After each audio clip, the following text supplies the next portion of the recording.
I want to turn to some guests that we've invited here in the studio. This show actually evolved from a phone call that came in on my radio program. I think it was on Monday. The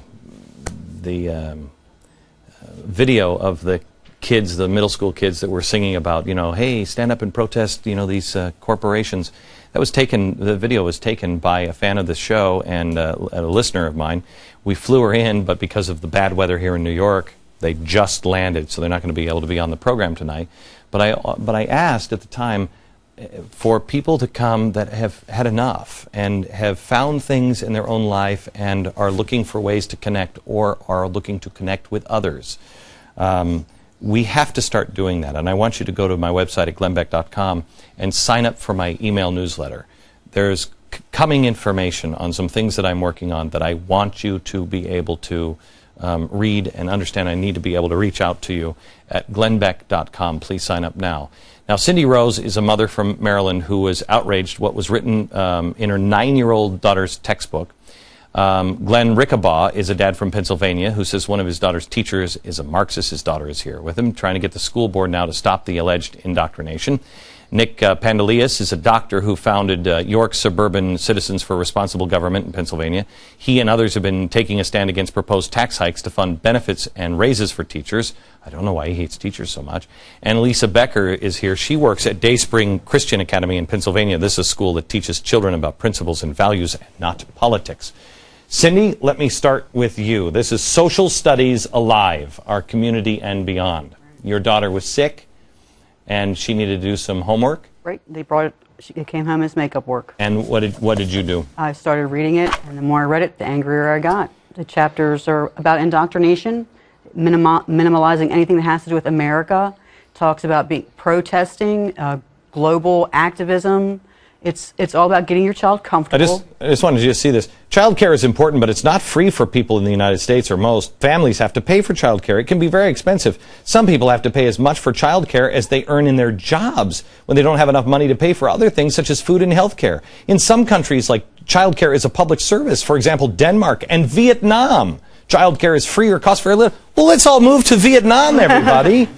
It makes it easier for parents to work. Then the question is, do you think age of this for the 9-year-olds? Do you think child care should be a public service in your community? Well, of course. Obviously. Then you have the global community here, where we just can't really be Americans anymore. It's global. I like this one. This is voting. Yeah. And what is this telling the kids to do? This is that they should go out and they should demonstrate. Isn't that the one on demonstration? They should go out and they should demonstrate, and you should have a voice in your community. Oh, and they're just kids. It's fantastic, all the things that we can learn. So what have you, and healthcare here, by the way, healthcare is really a right, especially in places as glorious as Vietnam. What have you done now? I've gone through the steps of trying to have that book removed. I've gone to the curriculum specialist who's in charge of doing this book. I was told it will not be removed from the classroom. It will stay another year until the book comes up for its technical review, and next year is the time that it will be reviewed. I have to tell you, this lady who's now at the airport, I said to her, I said, you've got to pull your kids out of school. I home teach my children. And I said, you've got to pull your kids out of school. And she said something really, really great. She said, no, because then they'll just do it to all the other kids. That's right. And I had never looked at it that way, but she's right. Right. But the reason, the genesis of this show is to get people to stand together. Cindy, do you have other parents with you in the school? I do have other parents. I have school board members. We have a brand new school board. They are addressing these issues. I'm going through the process of having this gotten rid of, and the new school board is helping me to get rid of this book. How many people had no idea 2 years ago how far down the river we have sold our children? It's amazing. It's amazing how far down. Glenn, how did you find out about your daughter's problem? Well, my daughter, she came home and told me that, first off, the movies are being shown in her school, not only Al Gore's movie, Inconvenient Truth, and not only the George Soros Story of Stuff, but she told me about a health teacher that she had in a health class. He was putting the movie Sicko on as a gold line-based standard to show how socialized medicine is so much better than privatized medicine, but America just hasn't caught on yet. And additionally making comments like, the Constitution is 400 years old. Why would we follow a Constitution 400 years old that was drawn up by a bunch of rich old white guys? Did he, did he actually say 400 years old? Yeah. Yeah. Wow, he's Yeah. smart. But who I'm very smart. At 400 years old.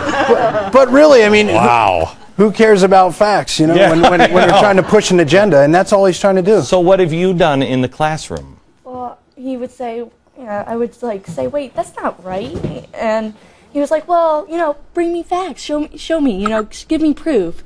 So I would do, bring stuff in to support my answer, and the next day, and he wouldn't show the class. And when I tried to speak up in the class, because I was the only one in the class that had that view opposing him, he just he would mock me. He would just kids. Glenn, so where is that ending?